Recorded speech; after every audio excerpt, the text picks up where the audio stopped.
On a bitterly cold February morning in 1855, the residents of Devon awoke to find their world transformed. A heavy snowfall had blanketed the countryside overnight, leaving a pristine white sheet across fields, rooftops, and country lanes. But the purity of that winter landscape was soon disturbed by something profoundly strange, something that would perplex villagers, terrify clergymen, and ignite speculation for generations to come. The devil had walked in Devon.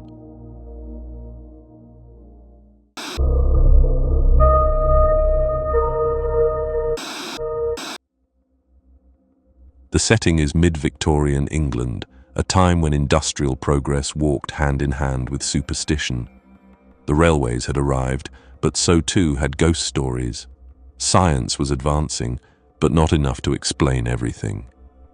In the isolated villages of Devonshire, old beliefs still clung to the edges of people's lives. It was in this climate that one of the strangest mass mysteries in British history unfolded. On the morning of February 9th, 1855, residents from towns and villages such as Topsham, Dawlish, Teignmouth and Exmouth found strange tracks etched into the snow. They were cloven, roughly 4 inches long and 2.75 inches wide, and spaced about 8 inches apart, as though left by a bipedal creature. Yet they bore a distinct, hoof-like shape. But the most unsettling aspect wasn't their appearance, it was their path. These prints moved in a dead straight line, regardless of terrain. They were reported to have crossed rooftops without pause, scaled high garden walls, vanished at the edge of rivers, and reappeared on the opposite bank as though no time had passed. In one reported case, the prints were found leading directly up to the front door of a house, then continuing out of the back door as if the entity had passed through solid wood. It was not just one isolated sighting. Dozens of villages reported the same phenomenon. Church records, private letters, and local newspapers all captured the eerie consensus. Something had stalked Devon that night. Initial speculation focused on animals. Could it have been a badger or a donkey? Perhaps a kangaroo escaped from a traveling menagerie, as one clergyman suggested. But these theories quickly collapsed under scrutiny. No known animal could travel in a straight line for such a distance. Nor could any creature leave tracks so uniform and persistent, or apparently navigate obstacles like rooftops and narrow fences without disturbing the snow.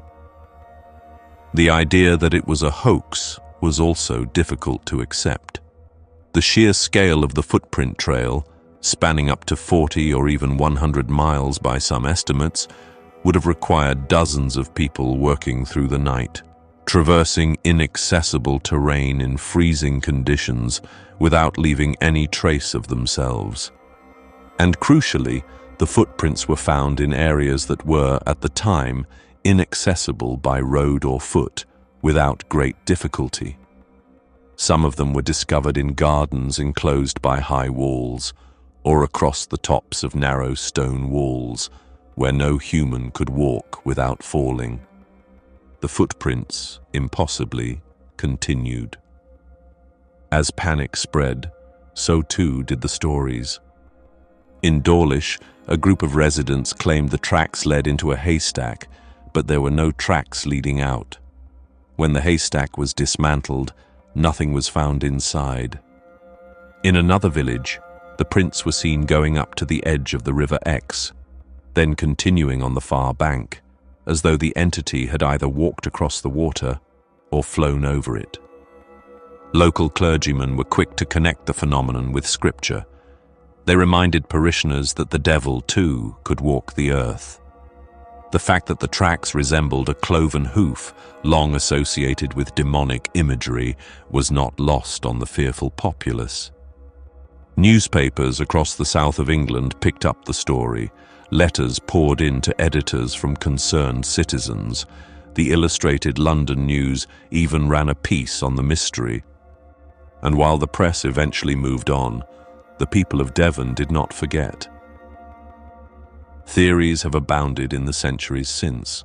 Some are scientific, others supernatural. One naturalistic suggestion is that a group of hopping rodents or birds could have created the pattern. A hopping wood mouse, for instance, can leave paired impressions in snow that resemble tiny hooves. But again, the vast and consistent range of the tracks makes this unlikely. Another theory points to weather phenomena.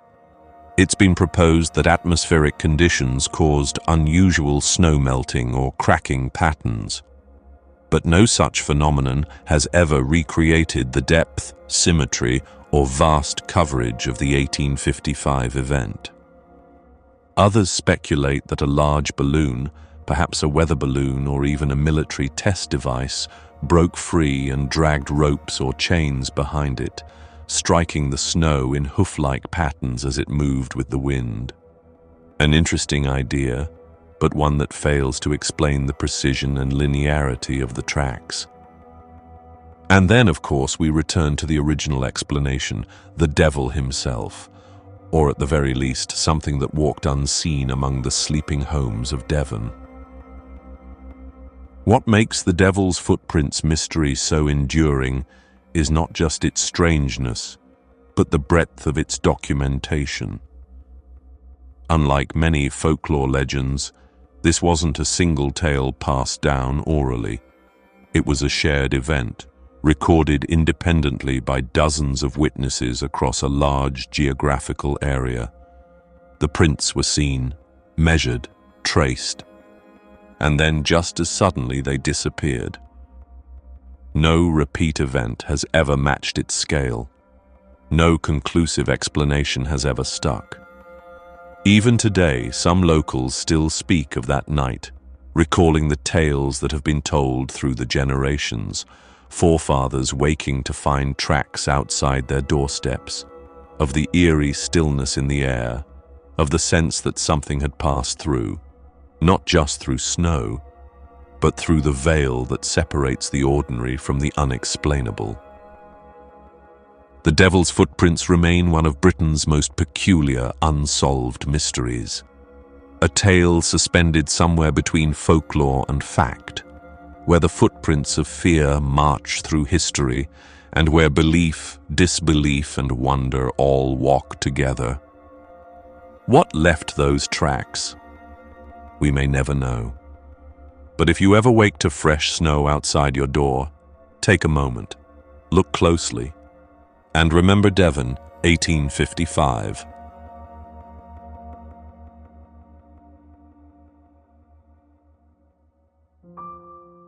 Thank you for joining us today. If you found this tale of the unexplained intriguing, share your thoughts in the comments below. And if you haven't already, consider subscribing and pressing the bell icon. Until next time, keep your eyes open and your mind sharp. There are many more mysteries to uncover.